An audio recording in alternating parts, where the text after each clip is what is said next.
These are the more popular candle wicks that the majority of candle makers use for their candles. Pay attention because aside from the obvious, most of them look alike, but they're far from the same. And in just a sec, you will learn that each one of them performs differently than the next.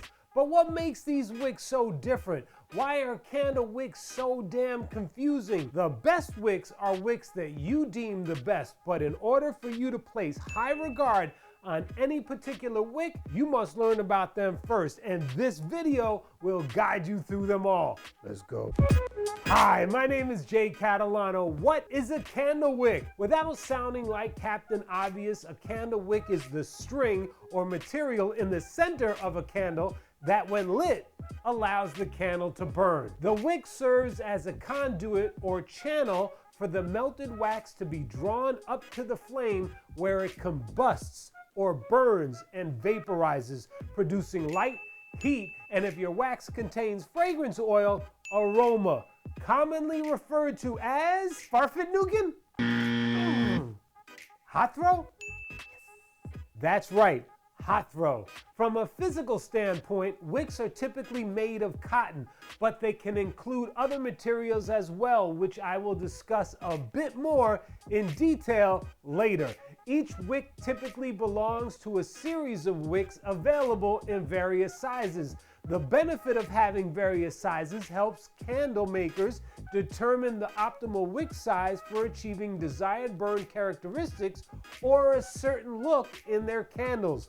Different sizes of candle wicks are utilized to address variations in wax type, candle diameter, jar container, fragrance oil, and the preferred burn duration. Type of candle wicks. Wicks are typically made of cotton, but they can also be made of paper core, zinc core, cotton core, hemp, and various other materials including wood and steel.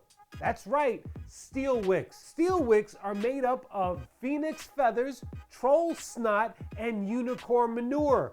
I'm just kidding, there's no such thing as steel wicks.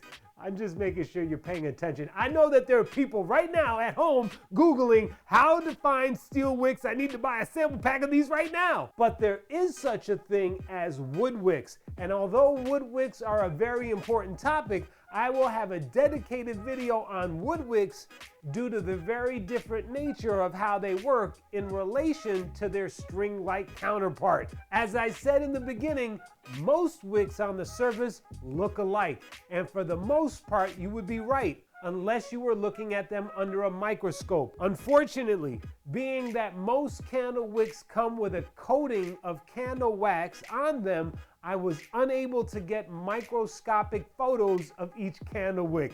And trust me, I actually tried. However, it didn't work, but for the most part, there are three types of wick designs: square braided, flat braided, and core braided.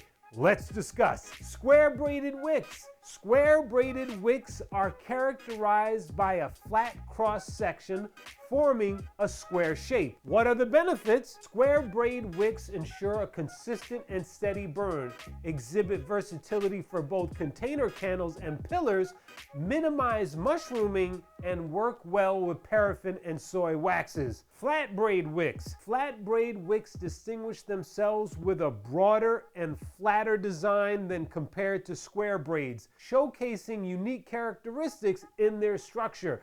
The flat braid is almost identical to the square braid, except it's braided in such a way that its section is flat instead of square. What are the benefits? Flat braid wicks stand out as an excellent choice for container candles, offering optimal performance for candle makers who like to make candles in a container jar. These candle wicks basically cut down on the hassle of trimming often, making it easier for both those who make candles and those who use them. Additionally, their compatibility with various waxes such as paraffin, soy, and beeswax provides candle makers the flexibility to work with different materials while ensuring optimal burning performance. Core wicks. Core wicks are defined by their structure, featuring outer braided or twisted fibers and a central cylindrical or round core. Think of an electrical cable. Inside the copper wire or the core and on the outside a covering or a cotton braid. What are the benefits? Core wicks are a versatile pick for candles with larger diameters. They work well with high melt point waxes like beeswax, making them adaptable to different materials in candle making. In short, core wicks with their cylindrical structure are a flexible choice for big candles, great for high melt point waxes, and provide added stability for larger sizes. Different wicks and wax compatibility. Here is a question that every candle maker has asked themselves along their candle making journey. Which wick do I use for my particular wax? When asking that question, most people refer to or get referred to a wick guide. But wait, are wick guides even worth it? Are they accurate? Let's debunk the wick guide myth. Wick guides are like weather forecasts. Even though you think you know what the weather's going to be, it most likely will be wrong due to several factors out of everyone's control, because weather changes due to many uncontrollable factors. So it's not that the wick guides don't work, it's that there are many ways to make a candle. There are many environments to create a candle in. There are many fragrance oil options. There are many different container materials to house candle wax, and there are many candle jar surface temperatures one looks to achieve. For example, if two different candle makers are creating an identical candle, but one believes a candle jar can have a maximum surface temperature of 175 degrees, and the other 140, their final interpretation of their candle will differ because of the wide discrepancy. Other factors to consider are fragrance oils and the various percentages used, as well as what type of candle jar. For example, a concrete candle jar burns cooler than a tin or glass candle jar. That means that wick adjustments need to be made depending on what material your candle jar is constructed from. So again, it's not that wick guides are wrong, it's that there are many factors that go into getting the right wick, that any wick guide you use most likely will have trouble helping you out based on some of the factors above. And trust me, there are more. That is why it's important to dig deep and learn about the wicks you are thinking of using and which wicks work best with your waxes. There are other factors involved in the decision making, but learning more about your wick choices will greatly help you as well. Let's talk wicks. I'm highlighting some of the most popular wicks used today. There are more, but these are the ones that are used most. I'm going to list them in alphabetical order. Aroma Light. The Aroma Light wick is made from 100% natural cellulose fibers, a substance made from plants. It's made in a way that stops the wick from developing too much carbon buildup, aka mushrooming, when it's burned.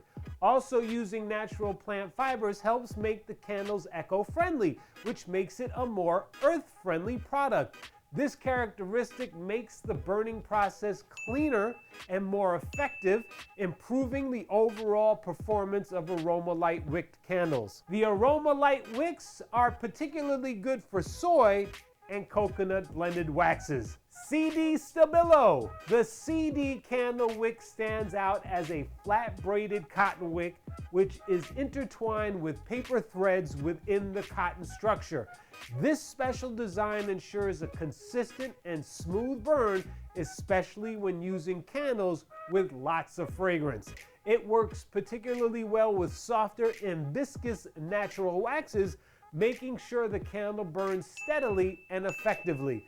The CD wicks are particularly good for soy waxes. CDN Stabilo KST. The CDN series has a flat braided cotton wick made with a special paper filament to help with capillary action while also maintaining a flame position that makes it so there is less trimming to be done. The key distinction between the CDN wick and the CD wick is subtle yet crucial. The CDN candle wick usually displays less curling compared to the CD wick, which tends to curl more. In general, they are prone to burn at a cooler temperature than the CD wicks in most wax types. This feature proves beneficial, especially when working with softer waxes. The CDN wicks are particularly good for coconut blended waxes. Echo, a flat cotton braided wick intertwined with thin paper threads creating a strong structure that makes pouring and candle making simple. The steady flame and light curl of Eco wicks are suitable for natural waxes, which helps it burn evenly. Additionally, Eco wicks are free from lead and zinc, and the Eco wicks are particularly good for soy waxes. HPSP. The HPSP wicks are special high-performance flat wicks made of specially treated clean cotton. They are popular for use in various candles like container candles, pillars, votives, and tea lights due to their ability to produce less soot. The HPSP candle wicks features a long strand and tight braids which help prevent carbon buildup, aka mushrooming, and afterglow. The HPSP wicks are particularly good for use in coconut blended waxes. HTP. HTP wicks are also known as high tension paper wicks. They are coreless cotton flat braid wicks with paper filament woven throughout. This design provides a certain level of wick strength typically seen in paper core wicks. HTP wicks are crafted to make sure they burn steadily and reliably due to their specific design. The HTP wicks are particularly good for well-suited soy and low melt point paraffin waxes. LX. The LX wick is a type of flat braided cotton wick designed with a sturdy structure to make it easy to pour when making candles. What sets the LX wick apart is its ability to burn with a tightly controlled flame. This controlled flame is helpful in preventing issues commonly associated with other wicks, such as uneven heating of glass containers or the not so cool to see tunneling effect.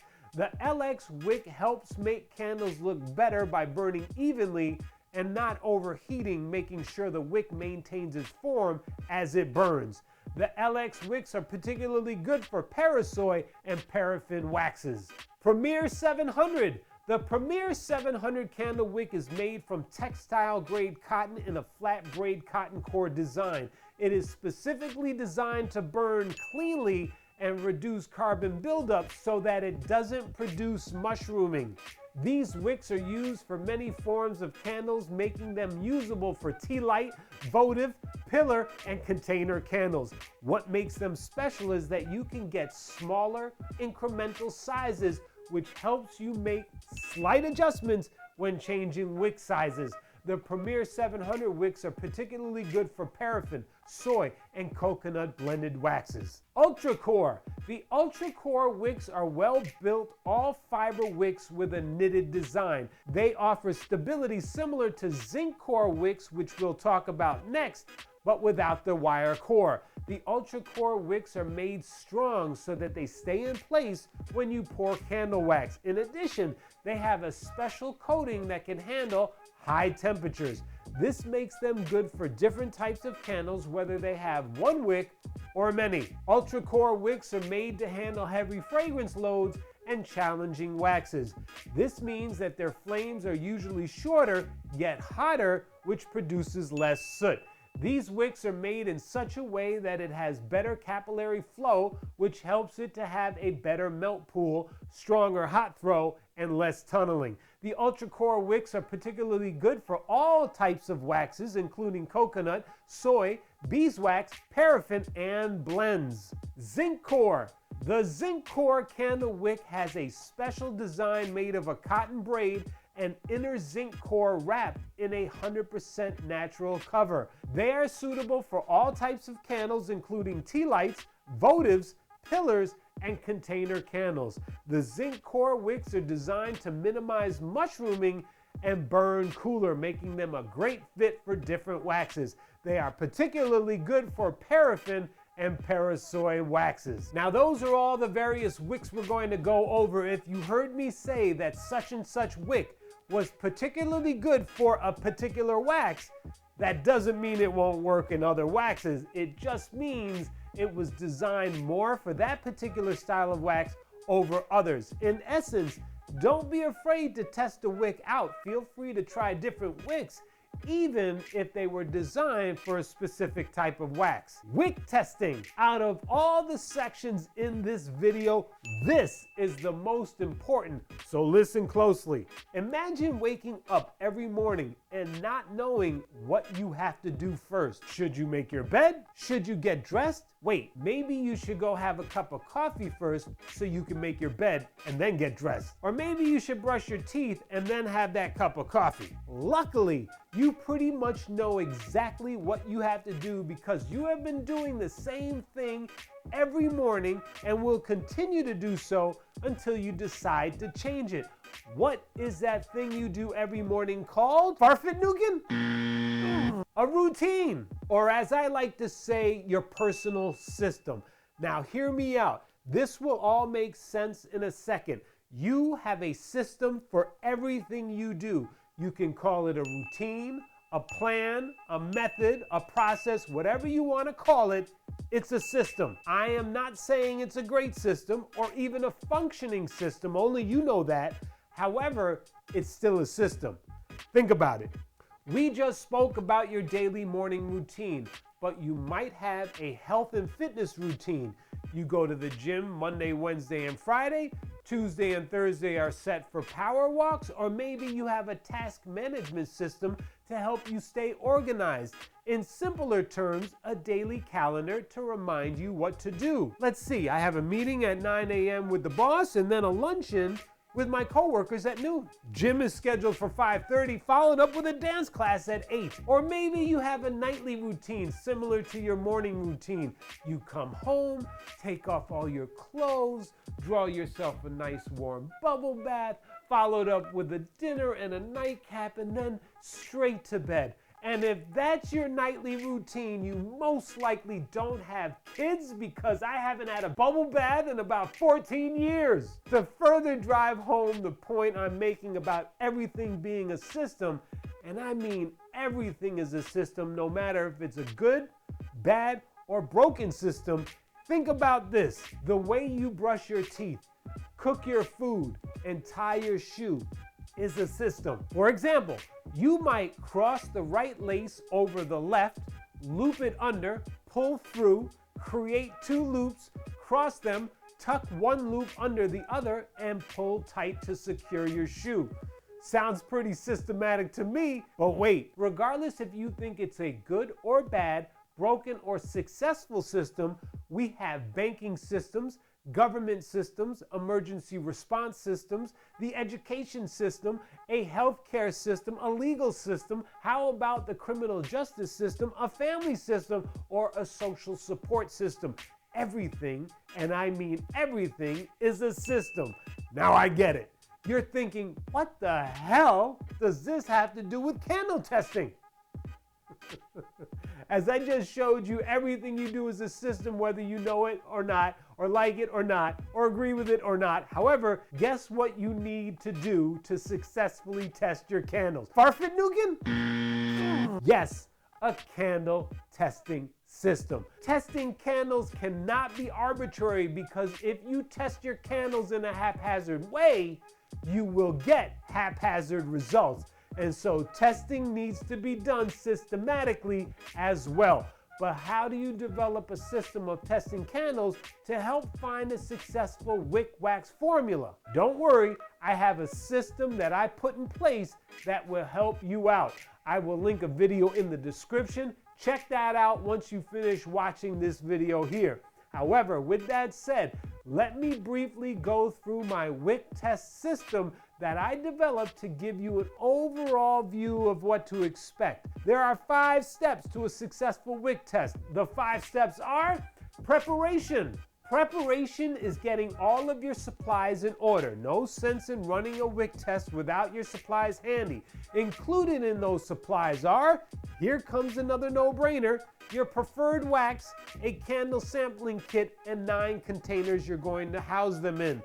You'll understand why 9 containers when you check out the video. Choose a wick series. Each candle wax supplier has a preferred wick series for that particular wax listed on their website, or at least they should. I'll show you how to make a choice on which to test and go from there. Prepare test candles. Get your candles ready. That means you're going to label and wick your jars, pour your wax, and wait the allotted time frame to test your candles. Burn test. This is where you burn your candles in a systematic manner and record your data. The information is crucial for the final step. And lastly, evaluate, adjust, and retest. After gathering all your data, you're going to evaluate all the candles' performances.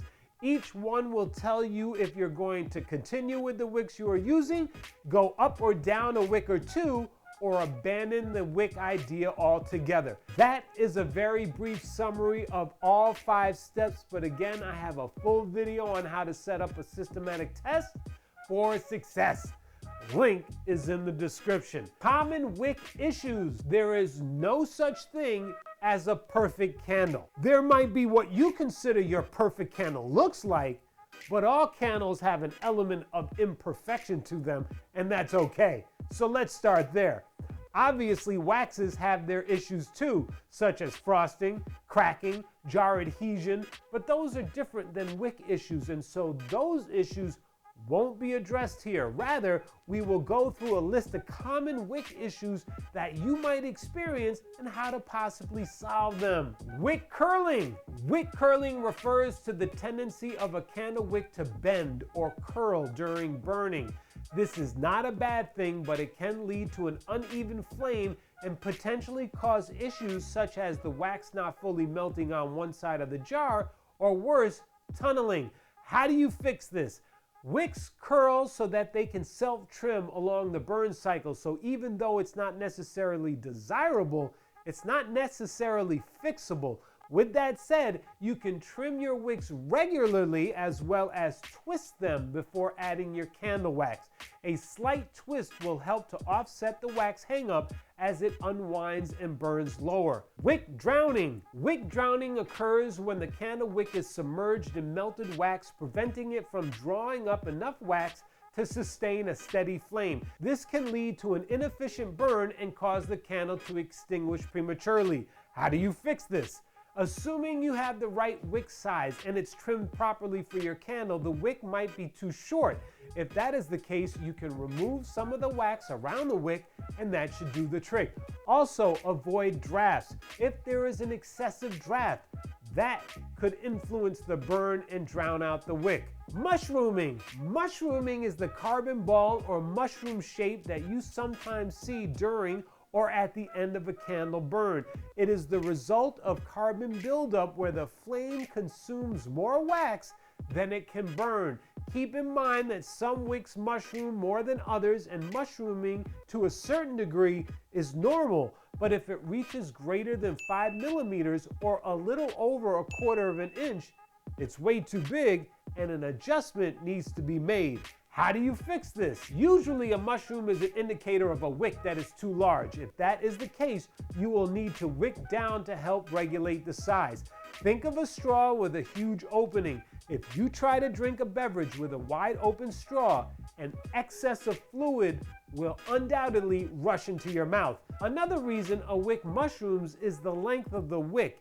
If a wick is too long, it could potentially burn too hot, bringing more fuel or candle wax to the flame, which could potentially result in a big mushroom. If you trim your wick regularly, that could potentially solve your problem. Sooting. Candle soot is the black smoke that you see going into the air because of an incomplete burning process. All candles soot to a degree, but a well-made candle will create virtually no smoke when burning properly. When a candle burns, it undergoes combustion as the wax reacts with oxygen in the air. Ideally, this process should result in a complete combustion, producing carbon dioxide and water vapor. However, if the combustion is incomplete, it can lead to the formation of soot. How do you fix it? There are many reasons a candle soots. Sometimes it's due to a draft, a fan, an air conditioner, or simply walking by a flame can interrupt the burning process, causing it to soot. If this is the case, move the candle to a draft-free room or relight it when the ideal situation presents itself. Excessive burn times can have a negative effect on the burn of a candle as well. 4 hours is usually recommended for best practices, but sometimes we forget. However, if we do, the prolonged burning can generate more heat, or the wick can start to degrade, which can impact it as well. Keeping a 4-hour burn cycle and trimming the wicks regularly will usually fix it. Using a wick that is too long for a particular candle can lead to excessive soot. If that is the case, all you have to do is trim it. Poor wax quality is another reason. For example, let's say you picked up some candle wax from a hobby store. Chances are the waxes they sell aren't the best quality. In that case, it could be the wax. Using a more quality wax might help reduce the level of soot. If the wick isn't the right size, soot could end up being the byproduct of that mistake. In that case, wick down a size if you believe that to be the culprit. Sometimes it's not the size of the wick, it's the series of wicks you are using with your preferred wax. If that is the case, try another wick series and see if that does the trick. And lastly, fragrance oils sometimes can have an effect on the burning process, causing a candle to soot. If that happens, try lowering your fragrance load, or in some rare instances, you might have to forego that fragrance altogether. Now, I know we covered a lot in this video, and for good reason. Learning about candle wicks is a challenging task. However, if there's one thing you should remember most about what we learned today, is that you need various systems in place to be successful for your candle making business. And here's the thing, the next time you test a candle wick, it might not be perfect, or the one after that. But guess what? There is no such thing as a perfect candle. Candles are just as much an art form as a science, and balancing the two is not always an easy task. And take a look at these videos that are popping up now. They're gonna help you on your concrete, hydrostone, and candle making journey. Until next time, thanks for watching. Ciao.